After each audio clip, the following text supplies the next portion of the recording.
Good morning, Ad Hoc. It's time for another walk and talk with your old pal Andrew Steele. Today we are going to be talking about a very versatile power tool. Yes, that's right, I am carrying around a jigsaw. So for the entirety of this walk, just imagine me carrying around this 10-pound jigsaw while neighbor cars drive by. I'm sure it's worth a laugh if you think about it that way. So the jigsaw is useful for a lot of things, but especially it is useful for cutting. And when you need to cut a small piece of wood, it's really good for a quick cut. But where it excels is in cutting larger pieces, especially if you need to cut them on a curve. The blade is a very small blade, similar to a coping saw, but a little bit bigger. So if you saw my coping saw video, you'd know the difference. A small blade allows you to get in and out of curves a little bit more easily. But it's also one of the strengths of the jigsaw, but it's also a weakness of the jigsaw because the jigsaw is designed to go up and down on this little wheel that's on the bottom of the jigsaw there. And it kind of has a little bit of wiggle to it. So it is not the best at cutting straight. If you need to cut a straight line with a jigsaw, similar to if you needed to cut something like plywood or a big sheet, or even a longer board, and you wanted to have a straight line, what you need to do is make a straight line jigsaw jig. A jig, if you're not familiar with it, is just a little something that we make, that we add on to a tool in order to make it work better or for a specific purpose. And so I created last night, based on YouTube videos that I've seen before and Facebook videos, a straight line jig for my jigsaw. And I'll put pictures up in the corner while I'm narrating. And hopefully I can keep the sun out of the eyes a little bit more.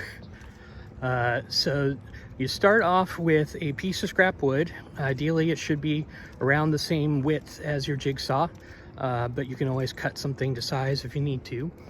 Here is the board that I started with, and you can see I made lines at the beginning of the jigsaw and at the end of the jigsaw so that I knew exactly how much space I needed to cut.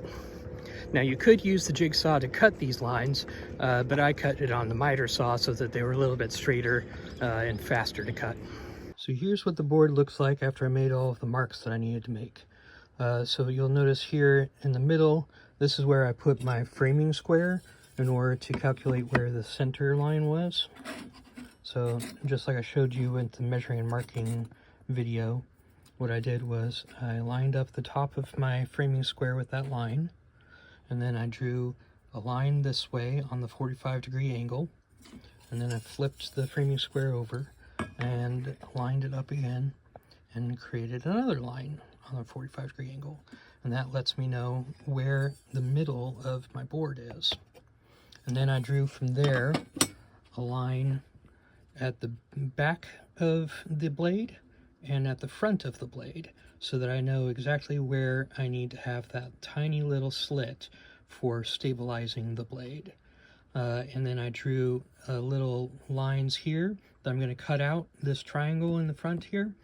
And I'll show you another trick that we do when we're marking things.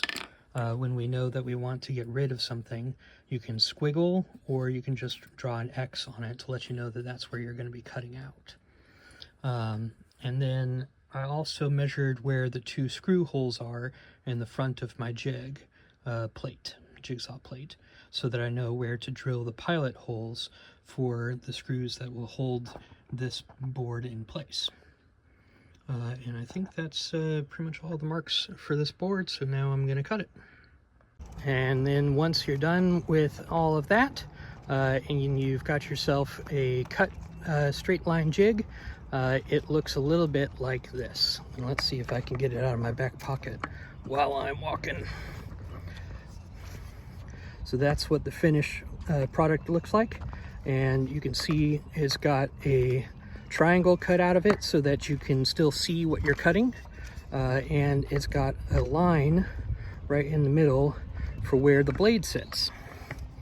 And if you attach it to your jigsaw, it looks a little bit like that. So the blade just rests right there in the middle where the blade line cut is. And you would attach it with screws if you were a sane person. I don't have screws on me, and I don't feel like trying to screw one-handed while holding a 5-pound jigsaw in the air while walking. So that is all I've got for you today, the jigsaw. If you have any questions or comments or other feedback, feel free to hit me up on Slack or on YouTube or wherever, and keep walking.